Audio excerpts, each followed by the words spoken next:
تۆڕی دادپەروەری بۆ بەندیەکان راپۆرتی ساڵانەی خۆی لەبارەی ڕەوشی زیندانیەکان لە هەرێمی کوردستان و عێراق خستە ڕوو. لە راپۆرتەکەدا هاتووە زیاتر لە 160 گرتوخانەکان زۆرترین ڕێژەی یاسایی زیندانی کراویان تێدایە.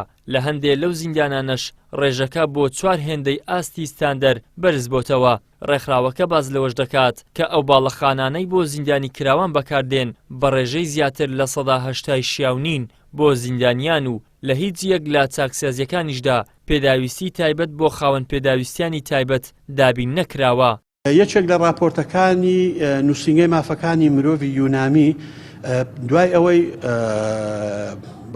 چاوپێکەوتن لەگەڵ زیاتر لە 400 کەس دەکات کە ئیدعای ئەوە دەکەن ڕوبەڕووی ئەشکەنجە بوونەوە لە سەتادەی ئەوانەیان سەلماندووە کە فعلا ڕوبەڕووی ئەشکەنجە بوونەوە. اینجا لە هەندێک شوێنی تەقریرەکەیان باسی ئەوە دەکات دەڕێ ڕوبەڕووی ئەشکەنجەی وا بووینەتەوە کە شەرم دەکەی ناوی بێنین نەوعی ئەشکەنجەکە چییە. زۆربەی هەرە زۆری باز لەوە دەکات کە لە فترەی تەحقیق ڕوبەڕووی ئەشکەنجە بۆتەوە، ڕوبەڕووی ترس و تۆقاندن و هەڕەشە بۆتەوە.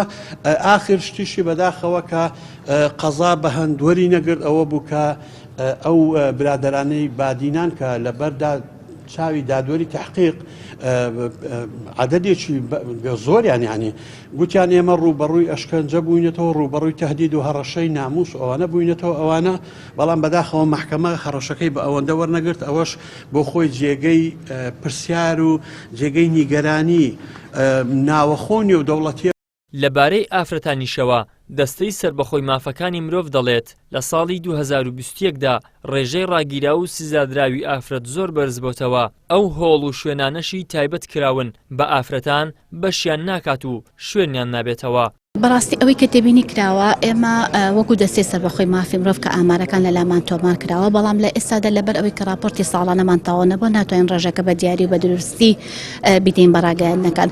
بەڵام ئەوەی کە ئێمە تێبینیمان کردووە بەڕاستی ئەم ساڵ لە ساڵی 2021 ڕێژەی ئافرەتانی سزادرا و ڕاگیرا و بە شێوەیەکی زۆر لە هەڵکشاندا بووە کە بەداخەوە ئەمەش وای کردووە کە بڵێن ژمە ئێستادا ئەو هۆڵانەی کە بۆ ئافرەتان دابین کراوە بە تایبەتیش سزادراوان کە بڵێن پێویستی ئەنی بۆ بەشیان ناکاتووە کاریگەری خراپی کردوتە سەر مافەکانی کەشیان کەواتە ئەو ڕێژە زۆرە لە ناو چاکسازیەکاندا بە بەڕاگیرا و بە سزادرا و وای کردووە کە کاریگەری خراپی لەسەر تەواوی مافەکانی تری ئەم ئافرەتانە هەبێت.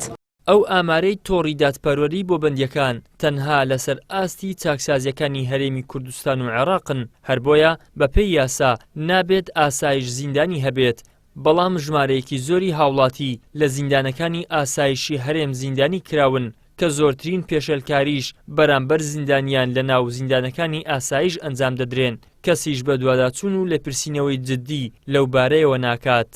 ئیدریس محەممەد، کەناڵی ئاسمانی پێام، هەولێر.